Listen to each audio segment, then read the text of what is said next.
Olá, boa tarde, bom início de noite para todo mundo que vai chegando aos pouquinhos para acompanhar o Conchavo Literário. Eu sou Andréa Pires, eu sou escritora, sou jornalista, sou rio-grandina e toda sexta-feira a gente tem um encontro aqui no perfil da Concha no Instagram para conversar sobre literatura com pessoas que estão produzindo, que estão incentivando a literatura de alguma forma. E hoje a gente tem uma conversa com a Lena Fuão, que é uma escritora de Rio Grande. Ela é professora e tá produzindo pra caramba. Então hoje a nossa conversa é um pouco sobre poesia na pandemia. Assim que a Lena entrar, eu já chamo ela aqui pro nosso vídeo e a nossa conversa vai ser sobre isso. Enquanto a Lena não chega, eu queria aproveitar para dar alguns recados. Se vocês estão chegando agora, se não conhecem nada da Concha ainda, a Concha é uma editora de Rio Grande e agora, nessa temporada estranha de pandemia, a gente tá tendo um trabalho diferente, mais voltado para o digital, tá tentando estar mais presente aqui e fazer conversas com os escritores, com todas as pessoas que se envolvem, né, com essa cena aqui em Rio Grande, no sul do Rio Grande do Sul, e onde mais longe a gente puder ir. Mas o que a gente tem aprendido com isso é que quanto mais a gente se encontra virtualmente, mais perto a gente tá, né? Faz muita falta estar junto presencialmente, mas o caminho do virtual pode ser muito interessante pra gente também. Lá no blog da Concha, no site, tem coluna atualizada toda semana, colunas novas, né? Então tem escritores daqui produzindo, publicando lá, para que a gente possa conhecer o trabalho deles também. Tem as colunas mais antigas, para quem quiser dar uma mexida lá e descobrir escritores daqui. O Conchine está disponível lá, então tem muito material de leitura, muito texto literário e também muito texto sobre cultura, sobre arte, falando da cena, à disposição ali.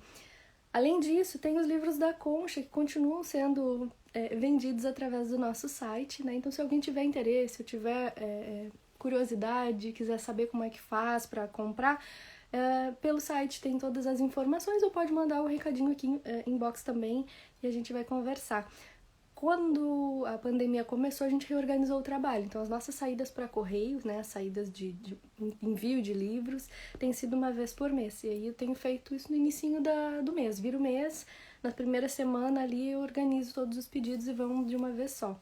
Então, isso tem ajudado a gente a se organizar e também a manter, né, uma atividade, a atividade da Concha da maneira que dá. A Lena já chegou aqui, eu já vou chamar. Vou reforçar esse recado no finalzinho, mas eu vou falar agora para quem tá aqui pegar e também no final outras pessoas que não ouvirem isso vão poder pegar esse recado. Vocês já ouviram falar da Lei Aldir Blanc, né? Que tá circulando agora, ela foi aprovada há pouco tempo, é um super reforço, assim, um super auxílio de recursos mesmo para o segmento artístico, né, no país. Então é uma verba grande que vai ser distribuída entre estados e municípios.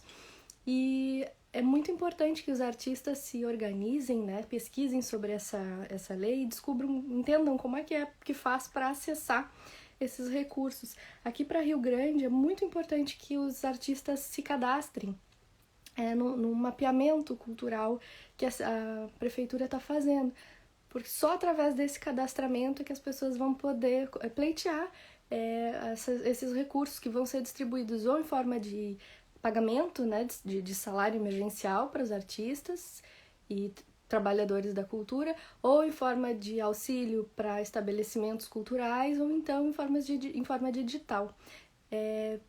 Acho que a gente tem que ficar de olho, assim, prestar atenção nessas políticas públicas, né, porque elas estão acontecendo agora, nesse momento. É importante a gente saber como é que elas funcionam, acessar, acompanhar isso, saber se está acontecendo mesmo, e até, não sou do segmento cultural, mas me interesso pelo assunto. Ficar por dentro, né, é importante, a gente ajuda a somar e faz essa cena continuar se desenvolvendo. Mas enfim, a Lena já chegou, eu vou chamar ela aqui pra gente começar a conversar. Claro, Tem aqui o botãozinho das perguntas, quem tiver dúvida, quem quiser fazer alguma pergunta para a Lena e não quiser usar o espaço dos comentários, porque fica subindo comentário e a gente acaba perdendo um pouco o foco da conversa.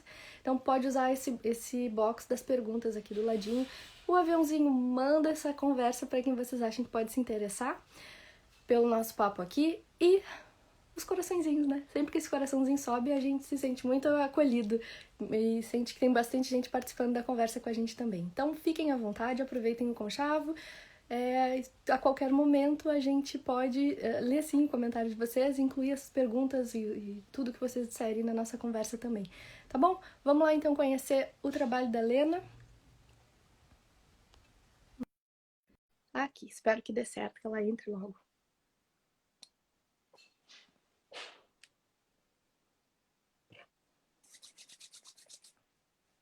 Boa ideia. Olá, minha querida. Olá. Tudo bom, Lena? Tudo bem? Tudo jóia. Prazer te receber aqui, que bom. Eu que A estou concha muito é tua. feliz.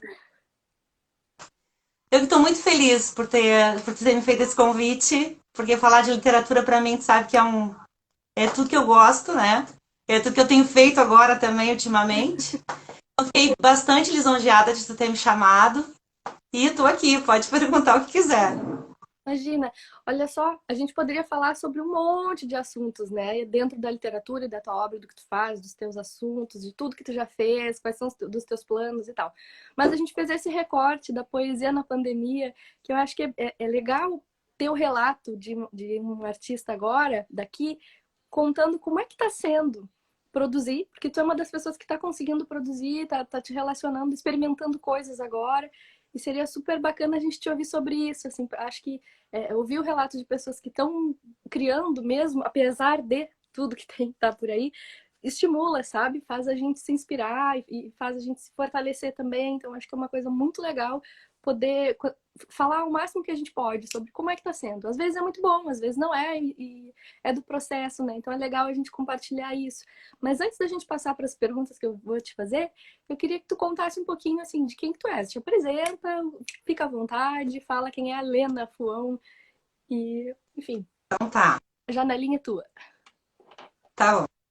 Obrigada então, Andréia.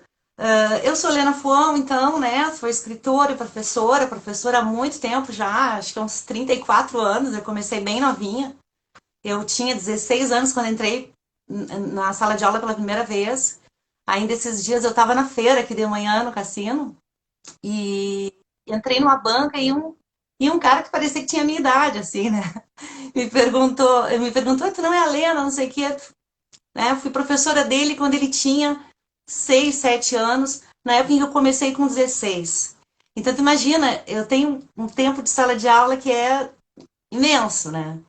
E a literatura me surgiu por aí também, mas depois eu falo sobre isso. E sou escritora também, né? Comecei há um tempo atrás.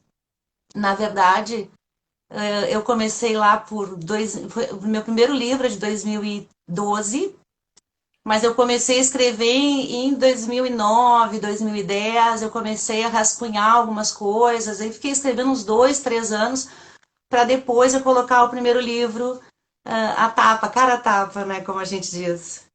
Aí foi 2012 o primeiro livro, 2017 o segundo, e agora em 2020, nesse ano que está sendo difícil pra caramba, teve algo que me salvou, que foi essa publicação. Ainda mais que essa publicação foi uma publicação bancada pela editora, né? Que tinha sido diferente dos dois anteriores. Então, isso é um pouquinho de mim, assim, né? Que legal. Lena, tu és professora de... Eu sou professora de literatura, né, de português, literatura. É que sempre que eu posso eu vou pro lado da literatura, porque o português para mim é meio árido, né? Quem acompanha meus textos sabe disso, eu não tenho aquela coisa de escrever, né, de forma muito hipnótica, não gosto, não falo assim também, mas sou uma professora de português. Dou aula de literatura, dou aula de produção textual, já faz muito tempo também. Agora no IF, né, é uma disciplina que abarca tudo isso. E sou professor de espanhol também. Embora eu tenha rejeitado muito espanhol no início, agora eu tenho um gosto pelo espanhol. Até uns textos eu me arrisquei a fazer, né, em espanhol também. É mesmo. O Uhum. IF que tu trabalhas não é aqui em Rio Grande, né? O campus. Não, não. Na verdade, quando eu passei para o IF, eu passei para o IF Jaguarão. Fiquei lá 3 anos e depois eu consegui uma transferência, né, uma remoção para Pelotas. Na verdade, eu tenho um caso de amor com Pelotas, porque eu comecei muito cedo a trabalhar lá, faz mais de 20 anos, né? E aí, quando eu achei que, bom, agora Pelotas fechou, porque eu vou para Jaguarão e depois talvez eu venha para o IFE de Rio Grande, não aconteceu. A minha remoção foi para Pelotas e eu não quero mais sair de lá, né? Eu tenho, realmente, eu adoro aquela cidade. Eu já me sinto meio parte, assim, né? Eu sou uma rio-grandina cassineira, mas ao mesmo tempo eu tenho uma adoração, assim, uma paixão por Pelotas. Acho Pelotas tudo de bom. E trabalho lá. Tu falou pra gente, tu tens 3 livros, né? Tu começou em 2012 publicando. Os 2 primeiros foram por uma editora e agora mais recentemente tem esse novo, que é todo diferentão, assim, porque também é de uma editora nova, tem toda uma história aí, né? Eu imagino que cada uma dessas publicações tenha te marcado de um jeito especial. E eu queria te ouvir um pouquinho, assim, contando da tua história com cada um desses livros. Mas antes de começar a contar, eu queria te agradecer. Ficou lindo esse teu livro, ficou muito lindo, Eu assim, te muito mandei o obrigada. livro, ainda te mandei dinheiro junto, né, André? Foi, Na ainda me sacolinha. mandou dinheiro. Maravilhosa. E eu fui procurar em casa que eu não achava, depois eu digo, mas eu perco tudo sempre, né? Eu vou deixando as coisas e eu digo assim, não pode ter sumido dentro de casa. Aí depois tu me dissesse que foi na sacola junto. Viu, Bom, gente? mas vamos lá. Comprem os livros da Lena, que vem com dinheiro também. É, vem com dinheiro também. Uma coisa, eu dou um bônus ainda para São quem quer ler, bônus. para quem se Vem com, atreve a ler meus poemas. vem com um mimo para os leitores. Isso, um presentinho a mais, um plus. Na verdade, André, assim, ó, eu comecei lá então a escrever em 2009, 2010. Eu neguei um pouquinho a coisa da escrita no início, né? Porque eu achava que não pensava que alguém pudesse querer me ler, mas ao mesmo tempo eu acho que a poesia estava falando muito forte, né, para mim. Eu acordava como eu acordo hoje de madrugada e tinha muitos insights de textos, neguei muitos. Tem até um vídeo que eu coloquei no YouTube contando disso, né? Que o primeiro poema que me surgiu foi por causa de um menino que morava, que era vizinho meu, e eu não conhecia a família, né? Mas eu sabia que todo dia, à tardinha, ele andava pela frente da casa. Ele tinha alguma necessidade especial que eu não sei qual era. E esse menino me tocou de uma tal forma que aquilo mexeu comigo e me provocou poesia. Mas eu passei a noite acordada e não escrevi. Né? Eu digo, o que, que eu vou querer escrevendo? Né? Não tinha nada à volta também. Na época a gente não tinha o costume de escrever no celular. Até que eu resolvi no dia seguinte, quando eu me arrependi de não ter escrito aquele poema, eu prometi para mim que eu não ia mais deixar escapar nenhuma escrita, que fosse para mim, mas eu ia deixar escrito. E aí eu comecei, e quando eu comecei eu tive apoio, né, das pessoas mais próximas, porque eu mostrei os textos, e aí eu tive apoio de algumas pessoas que eu até achei que não fossem me apoiar. Então eu aí foi uma enxurrada, Andréia. Eu não sei como é que funciona contigo. É diferente para cada escritor, né? Mas quando eu me permiti escrever, eu percebi que eu não dava conta do tanto de coisa que eu tinha parada em mim, entendeu? Então eu abri a porta e veio com muita força. Eu dirigia escrevendo, eu caminhava e escrevia, eu tinha sempre um caderninho, eu guardo tudo isso dentro de um baúzinho que eu digo para minha filha que quando eu morrer ela pode olhar aquilo tudo, né? Então eu tinha anotações assim de frases, de imagens, porque eu trabalho muito com imagens. E, e aí fui fazendo, fui anotando, fui indo, até que um determinado dia eu tinha uma graninha ali, enfim, e resolvi buscar uma editora. Só que antes, aí tem uma história interessante. Antes eu queria o aval de alguém que entendesse de literatura, né? Porque as pessoas que me cercavam acho que gostavam da minha poesia porque não queriam perder o amigo, era mais ou menos assim que eu sentia. Então, para eu editar o primeiro livro, eu pensei em quem? Na época, eu era uma leitora, como sou até hoje, eu tenho toda a obra dele, ou se não tenho toda, quase toda, o Luiz Antônio Assis Brasil. Então, eu consegui um e-mail dele, mandei um e-mail perguntando se ele não queria dar uma olhadinha, me dar alguma luz. E aí eu mandei um e-mail, ele não respondeu nada. Eu mandei o segundo igual, alguns dias depois ele também não respondeu nada. Aí um dia eu tava no trabalho meu em Pelotas e tava com uma tarde meio livre, assim, entre uma aula e outra. E eu pensei assim, eu sempre fui muito obstinada, né? Eu acho que aquilo que eu quero, eu vou atrás, e eu não desisto muito fácil, assim. Principalmente nessas questões de literatura, assim, eu acho que eu sou muito testaruda, como dizem os espanhóis, eu sou teimosa. E aí eu mandei, eu acho, Andréia, uns 7 poemas para ele, uns 7 e-mails para ele. O mesmo e-mail, na mesma hora. E aí então ele me respondeu. Ele me respondeu, foi bem ríspido até comigo, né? Ah, o que tu quer comigo, guria? Por que tu queres que eu leia, né, os teus poemas? E aí eu expliquei para ele, olha, professor, eu admiro a sua obra, etc e tal, mas entendo, né? Ele, na época ele era secretário De da cultura. educação, de cultura. E aí eu disse que eu entendia, né? Mas que eu achava, e eu dei uma alfinetadinha assim no final do e-mail, que eu achava que no início da carreira dele ele devia ter tido ajuda de alguém, né? Um apoio. E aí eu acho que isso tocou a ele. E ele foi lá e na mesma hora ele me devolveu um e-mail dizendo: manda, guria, os teus originais para minha casa, deu endereço em Porto Alegre. Ai, André, eu não sabia nem o que eram originais, para te ter ideia, entendeu? Aí fui pro Google procurar, fiz, encadernei bonitinho, mandei. Eu mandei num sábado, coloquei no correio. Na terça ele me enviou um e-mail que infelizmente eu não guardei, mas foi um e-mail tão bárbaro que eu não consegui dormir aquela noite. Porque ele começou dizendo que primeiro ele queria dizer a parte ruim, que o título não era legal, que eu devia trocar, que ele mesmo se arrependia do título do primeiro livro que ele tinha feito. E aí eles, bom, agora vem a parte boa. E ele começou a destacar pedaços do meu texto e disse que eu tinha alma poética, enfim, alma de poeta, que eu devia ir adiante. Sim. Quando ele disse isso, eu pedi para ele, se eu não quer escrever para minha contracapa, então? E ele disse, ah, faço questão, não tem problema nenhum. Só que eu quero te entregar isso pessoalmente.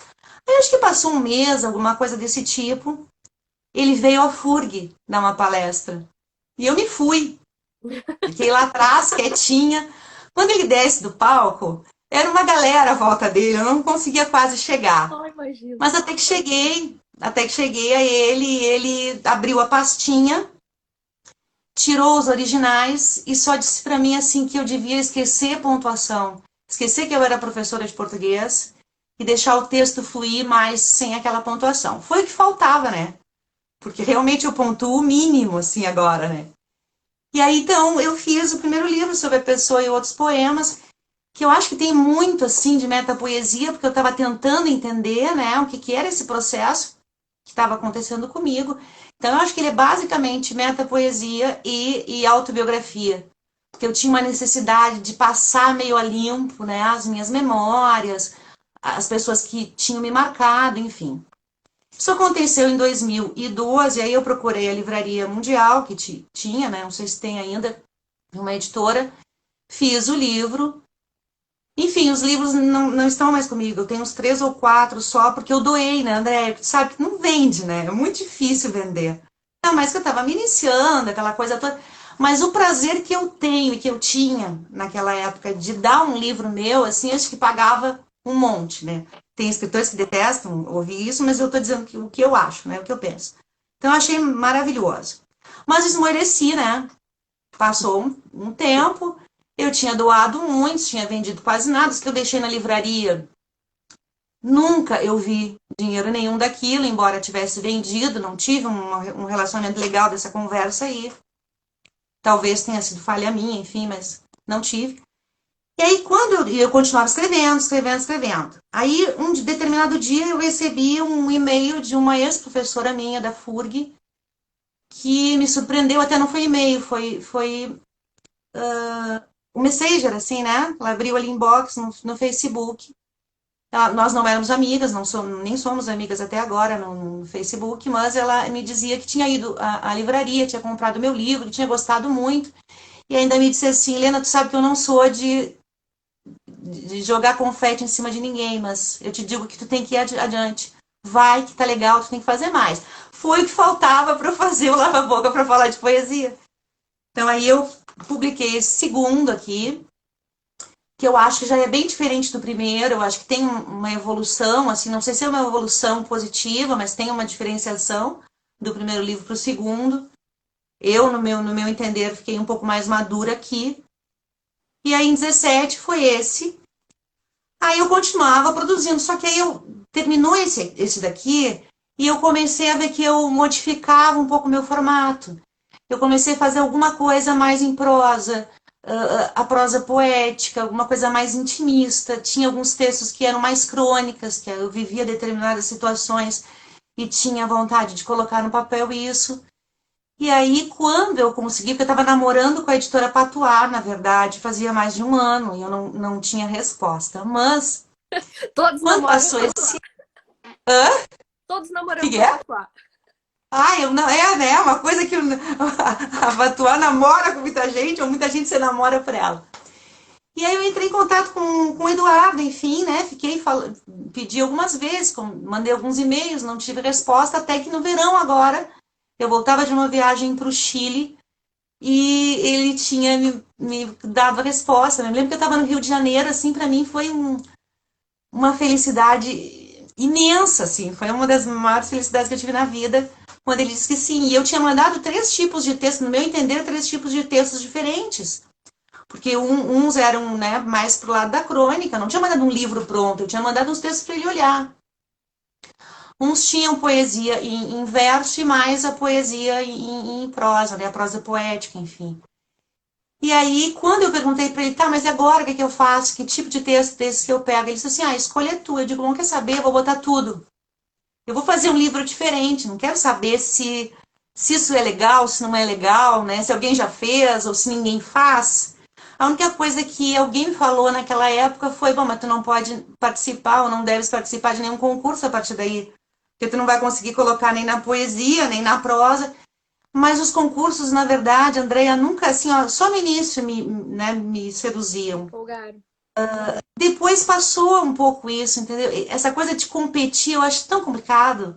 Eu fico muito nervosa com essa coisa de competir. Ah, eu vou lá ver se o meu nome tá. Não gosto disso. Eu faço, né, pelo meu prazer da coisa, assim. E aí eu resolvi fazer o Entra que tá chovendo. Tive uma força aí de uns amigos que me deram uns toques de como eu poderia organizar, né? Eu tinha mais ou menos assim em mente. Aí fiz uma condução pela casa, né? Não sei se tu chegou a ler, mas o início fala ali, né? Eu converso com o leitor como se ele tivesse entrado em casa, né? Depois de uma chuva. E aí eu conduzo pela sala, que são, na verdade, os textos mais leves, assim, mais crônicas, mais próximos da crônica. Depois eu conduzo para o quarto, que são as poesias, em verso. E por último, o cochicho do porão, que eu acho que são os textos mais loucos que eu faço, né? Os textos mais intimistas, que eu achei que é uma coisa mais guardada, assim, né? No cérebro, assim, no psicológico meu. E então eu achei que o porão seria um lugar legal, assim, para ter como imagem, né? Da construção desses textos. E eu tô amando, assim, tô apaixonada. Claro que é diferente, né? Esses aqui eu banquei. Esse não, mas eu tenho uma metáfora que eu acho que explica um pouco isso, sabe? Porque eu acho que quando a gente banca o livro, é uma coisa que não adianta muito, porque a gente gesta ele, mas dá pra. Na verdade, fica com ele e não tem condições de bancar, né? De sustentar o livro. Eles ficam para ser vendidos, não são vendidos, são dados. Enquanto que o livro que é feito por uma editora e a gente não está bancando, como a gente não tem condições de bancar, o filho vai para outro.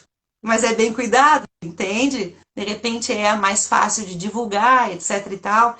Então eu faço uma metáfora dessa com a gestação e o bebê, que tu fica com o bebê, mas não tem como sustentar, que é o caso desses dois primeiros, e o outro que tu doa o bebê porque tu sabe que não tem condições também, né? E aí tu tem essa generosidade também, de certa maneira, de dar para outra pessoa. E aí, é isso a história deles.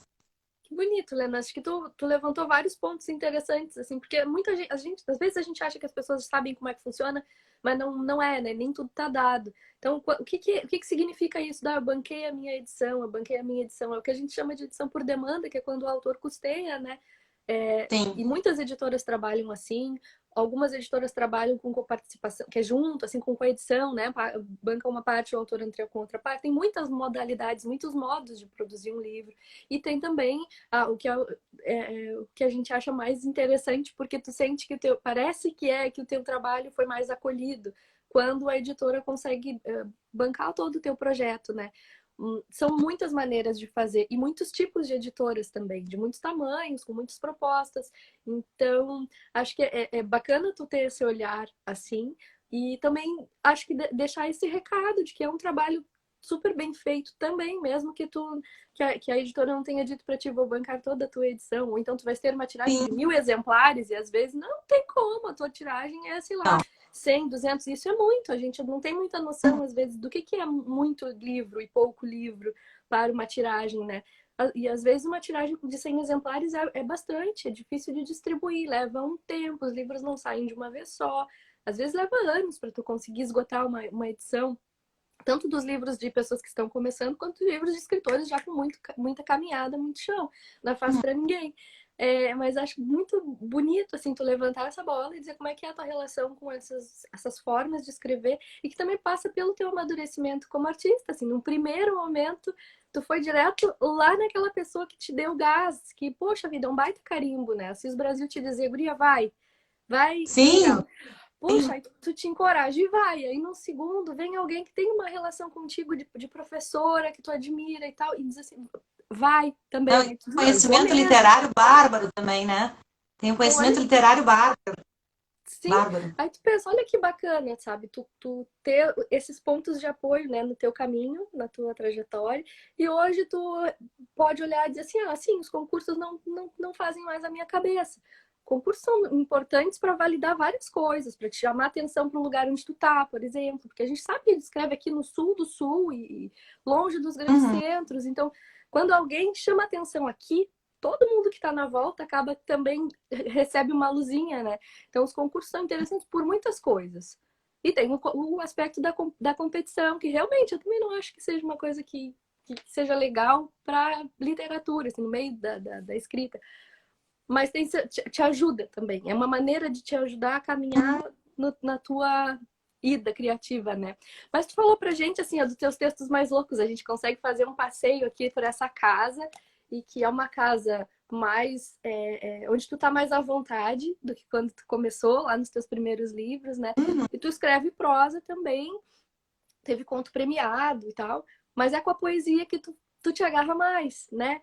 E aí eu queria que tu contasse pra gente, assim, como é que é essa tua relação com a poesia e quando é que isso começou na tua vida? Quando é que tu sentiu, assim, despertou pra ti o que é a poesia? Isso aqui me mexe. Primeiro, assim, antes de mais nada, foi a editora Patuá que me acolheu, mas eu editei no selo parceria dela, né? Antes de mais nada, é o selo Gataria, que eu acho bárbaro também, porque a minha relação com gatos é muito grande. Quem me conhece sabe que eu amo gatos, né? E a Priscila, que é a esposa do Eduardo, foi assim extremamente acolhedora comigo também. Então, e eu fiquei feliz porque eu acho que foi o primeiro livro da editora Gataria, que agora já está com outros tantos, né? Olha que Então, antes legal. de mais nada, é da Gataria, o Entra que tá Uhum. chovendo, editora parceria, selo parceria da editora Da Patuá. Patuá. Bom, a minha relação com a literatura em geral, assim, ainda hoje estava pensando isso, André. O primeiro livro que eu me lembro, eu não fui uma criança, eu acho que li muito, porque eu não tenho essa recordação, né? Eu lia os livros que eram obrigados na escola. Então eu me lembro de ter lido Éramos Seis, e muita gente da minha época teve que ler, e li Poliana, a Moça e Poliana. Então, assim, a lembrança que eu tenho literária não é poética. Mas, quando eu estava lá nos meus 20 anos, que eu ainda não tinha entrado, não tinha ingressado na universidade para fazer letras, eu me apaixonei pelo Drummond, né? E Drummond, para mim, é uma coisa espetacular. Porque foi ali que eu vi que a poesia era muito mais para mim do que um simples texto legal, né? Quando ele morreu, eu até conto isso num dos vídeos que eu tenho no YouTube. Quando ele morreu, eu andava com os encartes, com poesias dele, porque eu não tinha livro dele, mas eu andava com os encartes. Hoje eu tenho a obra completa, mas andava com os encartes e decorando poemas dele, e aquilo mexia de uma tal forma, aquilo me explodiu por dentro. Então, acho que o início é aí. A partir dele, eu comecei a buscar outros autores da mesma época, o Bandeira, o Mário Quintana, né? O Quintana já tinha um conhecimento assim, mas não causou em mim a explosão que o Drummond causou. Mas eu comecei a buscar outros poetas, e aí quando eu entrei na faculdade, claro, né? Aí a coisa foi muito mais a fundo, até que eu senti a poesia cutucar para que houvesse a escrita. Então, acho que o início de tudo eu sempre digo que é o Drummond, né? Eu acho que eu devo demais a memória dele, assim. E ontem não, acho que quinta passada ainda vi uma live do Sérgio Gonzaga, não sei se tu já acompanhou pelo Não, Facebook. Pois ainda são não. umas lives muito legais, terças e quintas-feiras. E aí nas quintas ele entrevista alguns leitores, né, escritores, mas também leitores, e eles falam sobre várias obras e discutem, enfim. E no final ele faz sempre uma pergunta, né? Se tu fosse numa ilha, tu irias com qual obra, né? Ou com qual obra completa? Ele pede para dizer três. E um super leitor lá dele, que também é escritor, disse que Drummond, bom, primeiro era Drummond, né? Eu pensei, nossa, então a minha paixão, assim, não é sozinha, ela é coletiva, né? Porque eu também levaria Drummond. Eu tenho uma obra grossona dele completa, assim, eu levaria com certeza, assim, porque eu acho inesgotável a obra dele. Cada vez que a gente lê um poema dele, a gente consegue entender de uma outra forma. A ironia dele é bárbara. Eu acho que a coisa do não romantismo, né? Isso me encanta no Drummond também, porque eu não tenho essa coisa também romântica, né? De, ó, as coisas são azuis. Então, eu acho que o Drummond é perfeito para minha leitura. E eu acho que começa por aí. Depois, quando explodiu, aí, enfim, aí eu passei a buscar outras coisas também. Que legal. Ah, bom, quem já passou por aqui também é super amante de Drummond foi a Suelen Rubira, né? E sempre é para Uhum. mim assim é uma super leitora, todo o trabalho dela acho que mestrado também e doutorado também sobre Drummond e todas as pessoas que eu conheço que são assim apaixonadas pela poesia mesmo vêm com essa mesma referência. Eu acho que é bem como tu diz, é uma paixão coletiva. E que bom, No não é meu de mestrado, graça, eu né? Não acabei foi por trabalhando a mal. Carmen da Silva. No meu mestrado, eu não trabalhei ninguém conhecido, né? Puxamos lá a Carmen da Silva, foi fantástico também. Eu também acho que alguns escritores de prosa trazem uma poesia fantástica, né? Então, quando eu gosto de uma prosa é porque eu encontrei por ali a poesia, sabe? Eu, E eu acho que o Luiz Antônio de Assis Brasil tem isso. Em alguns momentos ele traz uma poesia na forma como ele olha o entorno dele, a personagem olha o seu entorno, que para mim me encanta, assim, já valeu o livro todo, sabe? Mas nosso mestre. Milena, mas me fala, assim, poesia na pandemia, né? Penso. Essa mudança toda, assim, afetou o teu processo criativo? Como é que tu tem lidado com o isolamento, com estar criativa, apesar de tudo? Eu sei que tu tens aí alguns projetos bacanas e Thais continua escrevendo, né? Continua escrevendo. Me conta como é que tá sendo para ti viver essa loucura. Mas te manter produtiva, assim, te manter criativa. pois então, assim, ó, eu assim que a gente entrou né, em isolamento, eu diria, né, porque não chega a ser uma quarentena, assim, né, mas a gente se isolou bastante mais. Eu meio que pirei, assim, Andréia. Eu fiquei um tempo em que eu me vinham umas ideias na cabeça de que eu ia, né, contrair a doença e de que ia fazer com a minha filha, quem ia querer ela, né, na sua casa, porque sou eu e ela ali. E eu me imaginava doente, assim, eu sou bem dramática. Tá? Eu já imagino a cena inteira, que nem quando eu tô no avião, que eu imagino sempre ele caindo. Eu faço toda uma narrativa na minha cabeça o tempo inteiro de várias coisas dramáticas. Também. E eu me via na cama, aquela coisa toda, e a Olivia lá em cima, e o que eu faço com ela, e quem que vai dar comida para ela, e eu morrendo. E os meus gatos com quem vão ficar. Então eu entrei, eu entrei numa piração muito grande com essa coisa de, de pandemia, né? De doença. Isso eu carreguei durante muito tempo. Acho que agora que eu estou um pouquinho melhor e ao mesmo tempo eu fico naquela gangorra que muitas pessoas ficam, né? Um dia acorda que não dá vontade de levantar, no outro dia a gente não pensa muito, enfim. Mas em seguidinho eu comecei a produzir. Seguida que eu entrei em confinamento, eu comecei a produzir. Eu sei de bastante escritores que têm contato comigo que estão parados, não conseguem nada, porque estão, né, em um momento estático. Eu já tive assim muito tempo. Para mim funcionou diferente. Eu comecei a produzir muito, fiz poesia, mas eu acho que o que me salvou foram os contos, que eu passei a escrever contos a partir daí, né?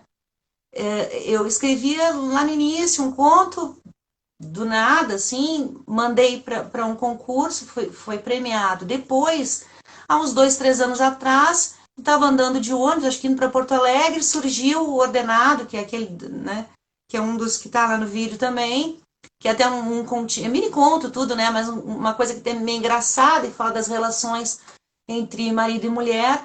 E aí surgiu aquilo que ficou meio parado ali. Quando a pandemia rolou, eu comecei a buscar determinadas conversas que eu tinha tido com as pessoas, determinadas histórias, e as histórias começaram a surgir. Até uma vizinha minha, tomara que ela não me escute, um dos contos saiu, né, em relação a ela, assim, né? Eu fantasiei um negócio, uma lua, não sei o que, tá, fui lá e fiz. E aí eu comecei a perceber que a minha angústia, ela diminuía muito quando eu estava escrevendo, quando eu estava produzindo esse conto. E aí eu pensei, bom, é por aí, né? Então eu terminava um e já pensava em matéria para outro. Eu falava no telefone com outro amigo, ele já me dava, mas eu tenho uma voz. E aí eu já ia para outra. Eu estava conversando com outra pessoa e aí começaram a surgir, bom, agora nesse período aí de 4, 5 meses, que eu acho que já deve ter ser 5, eu tenho uma média de 17, 18 contos Olha, prontinhos, mini contos. que Então eu legal. produzi realmente, no meio disso, algumas poesias e alguma coisa, então eu produzi muito. Eu acho que eu produzi muito nesse Sim, tempo. produziu pra Isso me fez muito bem. caramba. Mas, na Ah, verdade, eu produzo na tensão mesmo, né? Na super tensão, na angústia. Eu acho que quase todo mundo é assim. Embora a pandemia tenha funcionado diferente para algumas pessoas que escrevem. Mas eu, se estou incomodada, se eu estou muito legal, muito feliz, ralou. Eu ia dizer um palavrão, Andréia. faz em casa, tá? Ai, Pode quase que eu fazer o que disse tu um quiser. palavrão, porque eu sou muito. Ai, sou muito palavruda. Mas, e aí eu, sei lá, pra mim funcionou muito legal, assim. Aí eu comecei a produzir bastante. E tô produzindo ainda. Isso eu conversei com algumas pessoas que, não aqui no Conchavo, mas que me disseram assim, a gente até se sente um pouco culpado, né, por estar produzindo, por estar sendo criativo ou criando algumas estratégias e se sentindo bem, e é difícil de lidar com isso. Eu acho que, eu senti um pouco isso no começo também, que dá um pouco de culpa da gente criar estratégias ou refúgios, lugares onde a gente está se sentindo bem, e acaba produzindo coisas enquanto tá tão sério lá fora. Enfim, é uma tristeza muito grande mesmo e a gente fica impotente. O melhor que a gente consegue fazer é ficar em casa, né? Mas eu vejo, assim, agora já, depois de passar desse tempo todo da gente em casa, que a gente tá meio que superando um pouco esse momento da culpa e tá conseguindo viver melhor, já que a gente precisa ficar em casa, viver melhor isso que a gente pode fazer também. Além do ficar em casa, a gente também pode contribuir criando, porque essas coisas todas que a gente inventa, todos esses textos, todos os projetos de livro, todos os, sei lá, os coletivos, tudo que a gente consegue fazer sozinho e também quando a gente se junta com outras pessoas que estão um pouco como a gente, isso faz a gente se sentir melhor e deixa um legado também de agora para nós, né? É uma forma de É registro muito histórico, né? importante. Fico vendo assim, que bom que a gente está conseguindo se livrar da culpa, porque a culpa é um saco. E se para pessoas como tu, e um pouco, eu sou um pouco assim também no meu processo, eu tenho que estar inquieta, assim, se eu estou muito, muito bem, eu não vou parar para escrever sobre isso, porque eu estou lidando bem com o que está me afetando, né? É. Então, se a gente está nesse momento tão afetado, tão sensível, tão à flor da pele, por que não aproveitar isso também, esse material humano para produzir coisas que logo ali a gente vai vendo o que que dá, mesmo que a gente não saiba, não sei se é poema, não sei se é conto, não sei se é um romance, não sei o que Sim. que é. Vamos fazer alguma coisa com isso. E tu tá fazendo muitas coisas com isso. Poesia Eu não me falada e no culpo YouTube. Me nada. conta esse papo. Andréia, eu não me culpo absolutamente em nada de estar fazendo isso. Ótimo. Porque isso não invalida.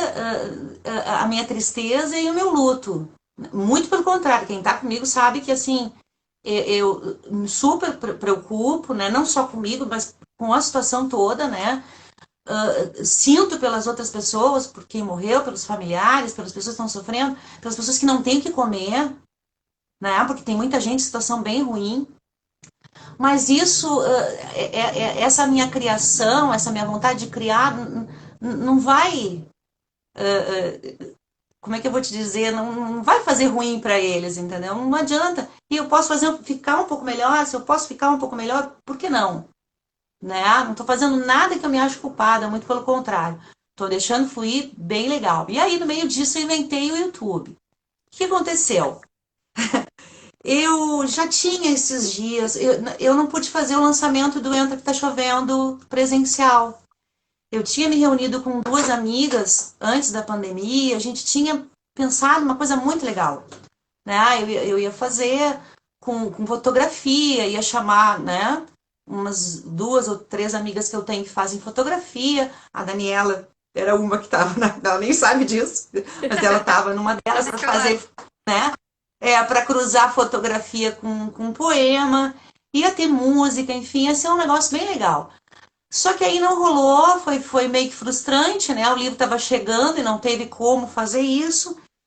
E aí eu pensei, nossa, eu devo uma live, sei lá, né, um vídeo que seja, né? Eu digo, live também eu não vou fazer, porque um outro amigo meu tinha feito uma live umas semanas antes, aí eu digo, fazer live de novo parece que eu tô indo atrás no mesmo caminho, né? Não me senti muito à vontade.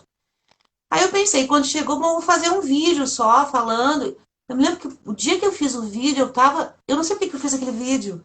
Porque o dia que eu fiz o vídeo, eu tava escangalhada em todos os sentidos, entendeu? Eu tava escangalhada por dentro, eu tava com os cabelos, que era uma coisa horrorosa, e eu pensei, quer saber? Vai assim.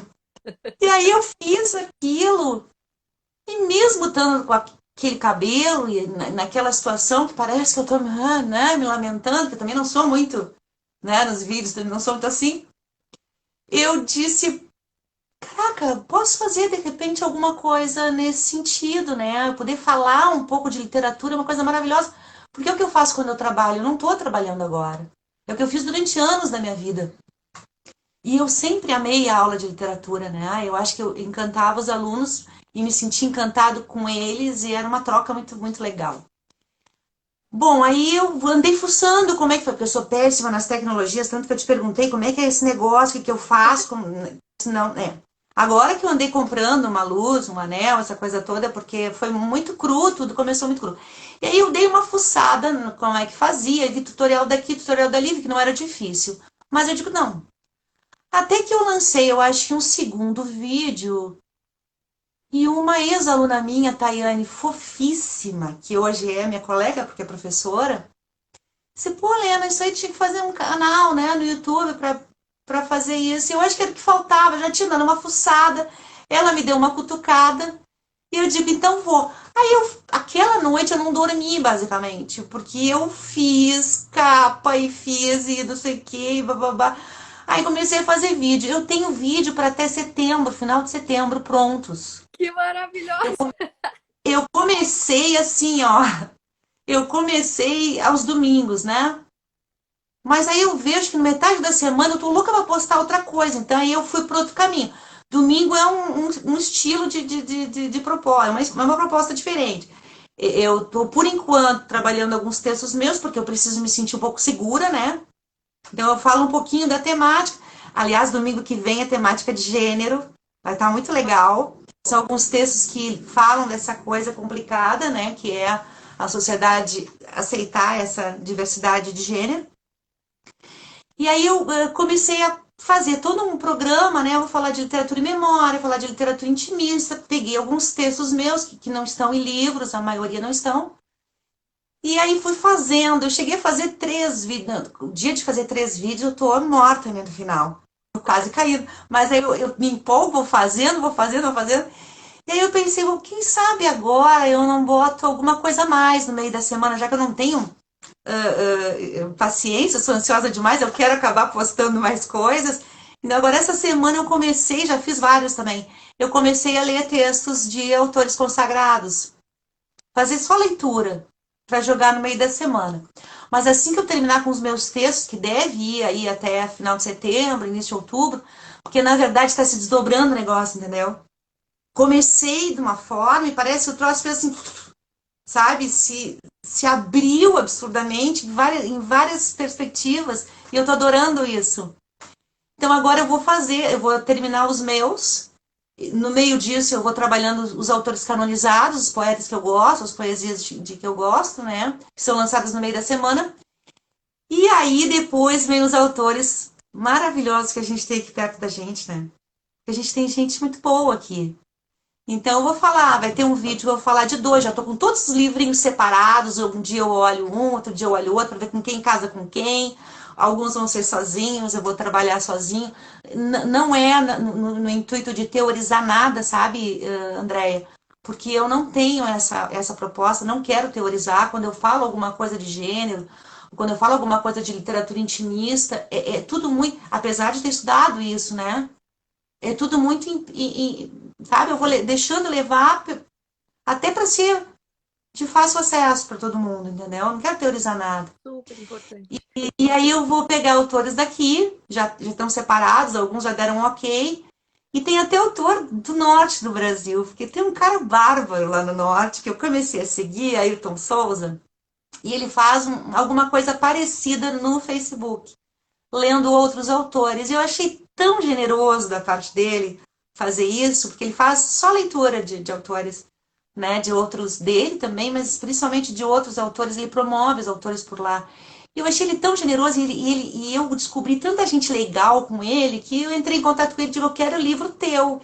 Ele já publicou mais de 38, acho que 38, Nossa, que alguma coisa. legal. Aí agora tá chegando, tá no correio, chegando para mim, assim, também no meio dos cassinenses, rio-grandinos, né? E outros que vivem por aqui. Eu quero colocar gente que eu for descobrindo, gente mais de agora, sabe? Autores mais contemporâneos, de poesia, de conto, enfim, de prosa, que eu acho legal. No meio da semana, os mais canonizados, né? Os canonizados já, os que eu amo, e esses outros que eu tô amando agora, que são mais recentes, né? Então é isso, mas eu tô amando fazer, eu passo a semana inteira pensando em, sabe, em produzir. É super incipiente tudo, né? Eu não tenho uma noção muito de vídeo, tudo, mas eu tô fazendo assim, é do meu jeito, e eu tô fazendo tudo sozinha. E é isso. A minha intenção, André, na verdade, assim, ó, não é alcançar milhões, é falar para um público que gosta de literatura e que, né, que vai ter ouvidos para isso. Pode ser um público pequeno, mas que eu consiga manter, tu entende? Lindo. E divulgar isso e falar, porque para mim é tri bom fazer isso. É muito bom. É muito gostoso. Que bacana. Duas coisas aí de tudo isso que tu falou que eu queria destacar. Uma, a importância dessa pessoa que vem te dar um toquinho e diz assim, vai que vai ser legal. Agora teve uma colega, né, que foi aluna, então também tem todo um apelo afetivo aí dizendo pra ti, sim, vai fazer. E aí tu te joga e cria coisas muito Aí me legais. joga. E uma segunda coisa é esse poder das comunidades, né? Que não precisam ser comunidades imensas, mas são poucas e boas pessoas que estão contigo e que estão potencializando esse papo que tu quer fazer, essa conversa, essas pessoas que tu quer mostrar, esse diálogo. A Concha mesmo tem andado por lugares do país que eu nunca imaginei. Às vezes a gente tem retornos Pois assim, então, chegou um livro da Daniela Delias lá na ponta do não sei o que. Gente, que legal! E aí, por causa disso, porque alguém falou dela lá, alguém comprou o livro das outras pessoas, outros autores da Concha também. Então a gente não faz ideia da potência que tem estimular essas comunidades aqui, assim, sabe? Isso é muito lindo. Muito e bonito eu ia, mesmo essa tava tua falando proposta. isso agora há pouco até, sabe? Porque eu tenho 3 semanas. Domingo vai fazer 3 semanas se não me engano, é a terceira semana. Não tem um mês ainda né, de canal Do no canal. YouTube. É do canal. E começou a surgir essa semana, principalmente, muita gente do Norte, Nordeste, Rio de Olha, Janeiro, escritores, me seguindo, assim, eu digo, opa, o que é isso? E outro aparecendo que só pode ter sido em função do canal, né? um mundo Da muito busca do louco, né? canal. Que legal. É uma coisa muito louca, uma coisa muito legal. Eu tô achando muito legal isso. Que demais. Só um pouquinho. O nosso horário, a gente vai ser cortado pelo Instagram daqui a pouquinho. E aí, Tá. a gente faz um intervalinho, eu abro de novo, as pessoas voltam, porque tudo separou. poemas para contar, Tá. mostrar pra gente, né? Então eu vou Ah, só sair é. aqui e abro de novo e tu já vem pronta para Tá, mostrar o que que tu preparou, pode ser? Obrigada. Pessoal pode que tá ser. aqui na live, eu saio, abro a live de novo e vocês voltem, por favor, porque agora a Lena vai ler pra gente. Até daqui a pouquinho.